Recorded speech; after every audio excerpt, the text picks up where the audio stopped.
11 मई 1983 यही वो दिन था जब बिहार की राजधानी पटना में लोग नींद से जगे तो वहां के दो मशहूर अखबारों में फ्रंट पेज पर छपी एक खबर ने सबको सन्न कर दिया। उन दोनों अखबारों में छपा था बॉबी की संदिग्ध हालात में मौत और लाश को कहीं छुपाया गया है। बेसिकली हैरानी की बात ये थी कि इस मौत के बारे में ना तो FIR लिखा गया था और ना ही इसके बारे में कोई कानूनी कार्रवाई का जिक्र कहीं था। इस केस ने एक ऐसी सनसनी पैदा करके रख दिया था जिसने कई नेताओं की कुर्सी तक को हिला डाला। हम बात कर रहे हैं बिहार की बॉबी हत्याकांड की, जो हमेशा के लिए एक राज बनकर फाइलों में दफन हो गया। तो कौन थी बॉबी और क्या था ये मामला जिसने पूरे बिहार को हिलाकर रख दिया था? आइए जानते हैं आज के इस वीडियो में।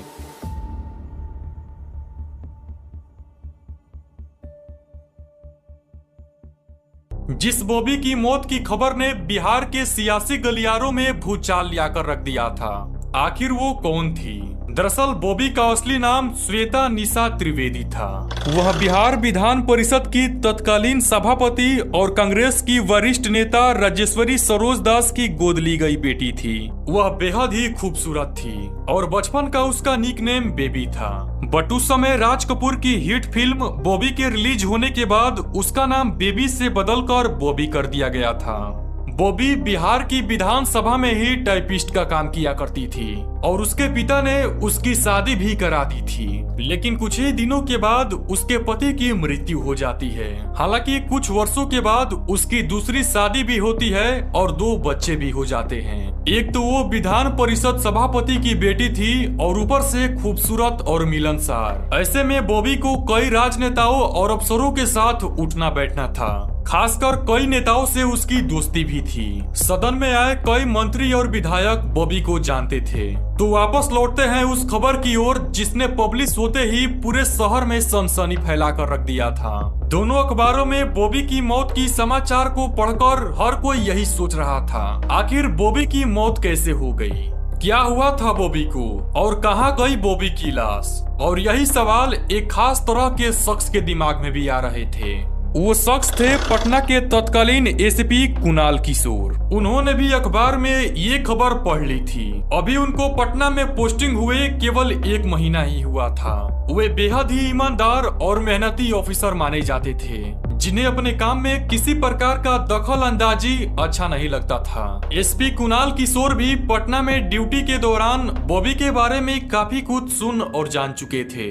लिहाजा अखबार में इस खबर को पढ़ने के बाद उन्होंने इस पूरे मामले को जांच करने का फैसला लिया, जिसके बाद उन्होंने अपने थाने में बॉबी का रिपोर्ट लिखवाकर इस केस को इन्वेस्टिगेशन करना शुरू कर दिया और उनके अंडर में पुलिस की टीम इस मामले की तफ्तीश में जुट गई। पुलिस इस मामले की हर एक पहलू को अच्छे से खंगाल रही थी। SP कुणाल किशोर मामले की गंभीरता को अच्छी तरह से समझ रहे थे, इसीलिए उन्होंने खुद विधान परिषद की सभापति और बॉबी की मां राजेश्वरी सरोज दास से मिलने गए। समय मिलते ही वो खुद सभापति से मिलने सरकारी आवास पर पहुंचे, जहां राजेश्वरी सरोज दास ने उन्हें बताया कि बॉबी की मौत 8 मई 1983 की सुबह ही हुई थी। इसके बाद बॉबी के डेथ बॉडी को एक कब्रिस्तान में दफन कर दिया गया था। दफन इसलिए क्योंकि बॉबी ईसाई धर्म को मानती थी और अब तक पुलिस के पास एक बड़ी जानकारी थी और इससे ज्यादा बॉबी की मां ने कुछ नहीं बताया। शायद वो बेटी की मौत से बहुत दुखी और परेशान हो चुकी थी। SP कुणाल यही नहीं रुके, इसलिए वे खुद इस जांच की निगरानी कर रहे थे।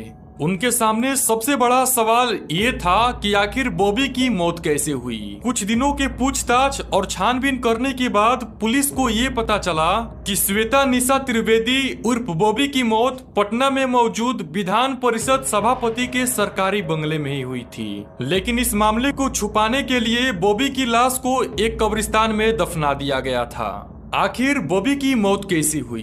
इसी सवाल का जवाब जानने के लिए पुलिस की जब जांच आगे बढ़ी तो उनके हाथ में 2 पोस्टमार्टम रिपोर्ट मिली, जिससे ये मामला सुलझने के बजाय और भी उलझ गया, क्योंकि दोनों पोस्टमार्टम रिपोर्ट अलग अलग डॉक्टर ने बनाई थी। और साथ ही साथ उन दोनों पोस्टमार्टम रिपोर्ट में अलग अलग मौत का कारण भी लिखा था। एक रिपोर्ट में बॉबी की मौत का कारण इंटरनल ब्लीडिंग यानी कि आंतरिक रक्तस्राव लिखा था, और वही दूसरी रिपोर्ट में उसकी मौत का कारण हार्ट अटैक बताया गया था। अब पुलिस के सामने सबसे बड़ी परेशानी ये थी कि आखिर वो किस रिपोर्ट को सच माने, क्योंकि कौन सा रिपोर्ट असली था और कौन गलत ये किसी को नहीं पता था। लिहाजा एसपी ने इसके लिए दूसरा रास्ता निकाला, क्योंकि वह बॉबी को इंसाफ दिलाना चाहते थे, और इसीलिए उन्होंने बॉबी की लाश को कब्र से बाहर निकालने का फैसला कर लिया। ये फैसला किसी भी एंगल से अच्छा नहीं था। बाकायदा इसके लिए तेजी से सारी कानूनी प्रक्रिया पूरी की गई, और यह है इसका रियल फोटो।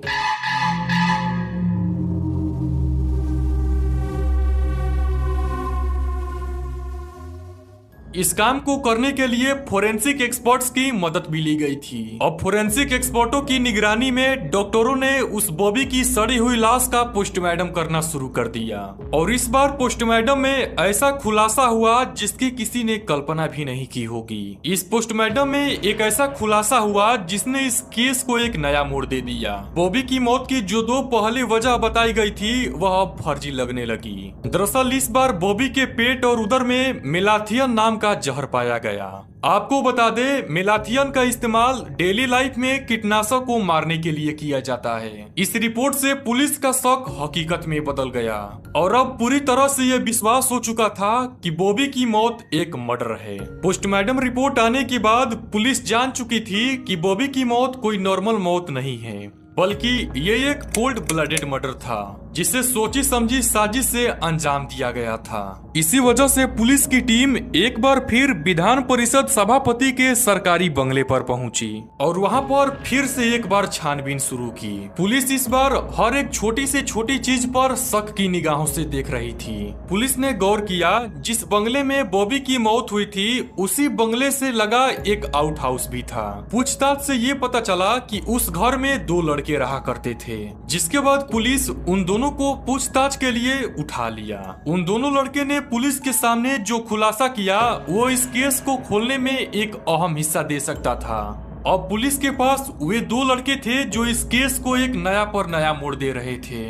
वे दोनों लगातार पूछताछ के दौरान तोते की तरह बोल रहे थे, और पुलिस उनकी बातों को ध्यान से सुन रही थी। दोनों लड़कों ने पुलिस को बताया कि वो 7 मई 1983 की रात, जब कांग्रेस नेता राधा नंदन झा का बेटा रघुवर झा वहां उसी बंगले में बॉबी से मिलने आया था। लेकिन ना जाने फिर उस रात ऐसा क्या हुआ कि उसी रात बॉबी को तुरंत अस्पताल ले जाना पड़ा, जहां पर उसकी अगली सुबह यानी 8 मई 1983 को उसकी सुबह 4 बजे मौत हो जाती है, और इसके बाद बॉबी को दफन कर दिया गया था। जैसे ही बॉबी के कत्ल में कांग्रेस नेता के बेटे का नाम सामने आया तो इस मामले ने तूल पकड़ लिया। जैसे जैसे पुलिस की जांच बढ़ती जा रही थी वैसे वैसे सत्ता के गलियारों में हंगामा बढ़ता ही जा रहा था। इसके बाद कुणाल किशोर ने इस मामले को अदालत में पेश किया, जहां बॉबी की मां राजेश्वरी सरोज दास ने अपना बयान दर्ज करवाया। साथ ही साथ इस बात का भी खुलासा किया कि बॉबी की मौत कैसी हुई थी और उसको जहर किसने दिया था। और इसके बाद ही बिहार के पॉलिटिक्स सियासत में भूचाल आ गया। उस समय बिहार के मुख्यमंत्री जगन्नाथ मिश्र को सरकार पर संकट साफ नजर आ रहा था, लिहाजा वो विधायकों और नेताओं के दबाव में आ गए, और इसलिए उन्होंने 25 मई 1983 को बॉबी हत्याकांड की जांच सीबीआई को सौंप दी। यह केस भले ही सीबीआई के हाथों में सौंपा जा चुका था, लेकिन दबाव यह था कि इस मामले को रफा दफा कर दिया जाए, क्योंकि ये बात सत्ताधारी नेताओं की बचाने की थी। लिहाजा सीबीआई ने एक ऐसा काम किया जो कि मजाक बनकर रह गया। सीबीआई ने इस केस की एक फेक फाइनल रिपोर्ट बना दी। सीबीआई ने जो जांच रिपोर्ट बनाकर तैयार किया था उस पर किसी को विश्वास ही नहीं हो रहा था, बट कुछ लोग ऐसा ही चाहते थे, क्योंकि सीबीआई की फाइनल रिपोर्ट में ये लिखा था कि ये मामला कत्ल का नहीं है, बल्कि बॉबी ने आत्महत्या की है। उसने सेंसिबल टेबलेट खाकर सुसाइड किया है। सीबीआई ने रिपोर्ट में लिखा था कि बॉबी अपने प्रेमी के धोखे से परेशान थी और इसीलिए उसने इतना बड़ा कदम उठाया। सीबीआई ने एक सुसाइड नोट का जिक्र भी किया था, जो कथित तौर पर बॉबी ने मरने से पहले रतन जगवानी नाम के लड़के को लिखा था। मगर सबसे बड़ा सवाल ये था कि किसी सुसाइड का नोट और किसी प्रेमी का बात पटना पुलिस को क्यों नहीं पता चला, जबकि पूरे मामले की तहकीकात पुलिस ने ही किया था। जब सीबीआई की फाइनल रिपोर्ट आई तो पटना के फोरेंसिक लैब के हवाले से ये कहा गया था कि बॉबी के पोस्टमार्टम रिपोर्ट में कहीं भी सेंसिबल टैबलेट का कोई अंश नहीं मिला था। उसके बिस्तरा में मेलिथियन जहर पाया गया था। तो इस पर सीबीआई ने बेतुका तर्क देते हुए कहा कि पटना के फोरेंसिक लेबोरेटरी में रखे किसी दूसरे तरीके से मेलिथियन बिस्तरा में चला गया होगा। इस पर पटना फोरेंसिक लैब के अफसरों ने ये बात साफ कर दिया था कि सीबीआई की बातें निराधार है। बताया जाता है कि उस वक्त पर इस मामले में तत्कालीन सीएम ने एसपी कुणाल किशोर को अपने पास बुलाकर समझाया था कि आप एक अच्छे अधिकारी हैं, इस मामले से दूर ही रहें और इस मामले में ना पड़े। यह मामला अब सीबीआई के पास है, वो अपने स्तर पर इसे सुलझा लेगी। और इसके बाद सीबीआई ने बॉबी के कत्ल को खुदकुशी बताकर इस मामले को हमेशा के लिए बंद कर दिया। और तभी से ये चर्चित कांड कानून के फाइलों में एक राज बनकर हमेशा के लिए दफन हो गया। बॉबी का कत्ल कब, क्यों और किसने किया था, ये अब तक किसी को नहीं पता चल पाया।